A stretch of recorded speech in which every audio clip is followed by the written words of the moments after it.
का temperature 35-40 degree तक पहुंच गया है और यूरोपियंस बोल रहे हैं वी आर डाइंग। पर इंडिया में टेम्परेचर 45-50 डिग्री तक भी पहुंच जाता है तो भी लोग इजीली उसको झेल लेते हैं।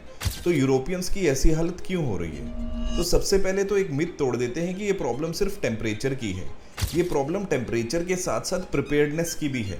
यूरोप के ज़्यादातर कंट्रीज हिस्टोरिकली ठंडे रहे हैं, इसलिए वहाँ के घर हीट को अंदर रिटेन करने के लिए बनाए गए हैं, बाहर निकालने के लिए नहीं।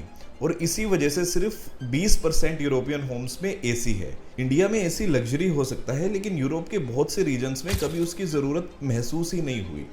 और अब दूसरे रीज़न की बात करते हैं। हीट वेव जो है ये नॉर्मल हीट वेव नहीं है। नॉर्थ अफ्रीका से आया हुआ एक हीट डोम यूरोप के ऊपर अटक गया है, जो गर्म हवा को ट्रैप करके रखा हुआ है। साइंटिस्ट का कहना है कि क्लाइमेट चेंज की वजह से ऐसे एक्सट्रीम हीट वेव्स पहले से ज़्यादा कॉमन और इंटेंस हो गए हैं।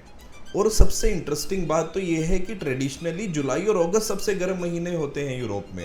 तो अभी तो जून खत्म ही हुआ है, मतलब पीक समर ऑफिशियली अभी स्टार्ट भी नहीं हुआ है। तो अगर ऐसे ही कंडीशंस रहे तो आने वाले हफ्तों में सिचुएशन और भी सीरियस हो सकती है। तो इसलिए जब आप यूरोप की कोई रील देखो और ये सोचो कि यार ये लोग 38 डिग्री में इतना ड्रामा कर रहे हैं, तो याद रखना कि ये बात सिर्फ टेम्परेचर की नहीं है, बात है infrastructure, different habits, different buildings और कंप्लीटली डिफरेंट रियलिटी की। और अगर जून में ये हालत है तो गाइस जुलाई और अगस्त में क्या होगा ये तो हम सोच भी नहीं सकते। कीप फॉलोइंग ग्लोबल ग्राम, क्योंकि दुनिया की हर बड़ी स्टोरी का कंटेक्स्ट यहीं मिलता है।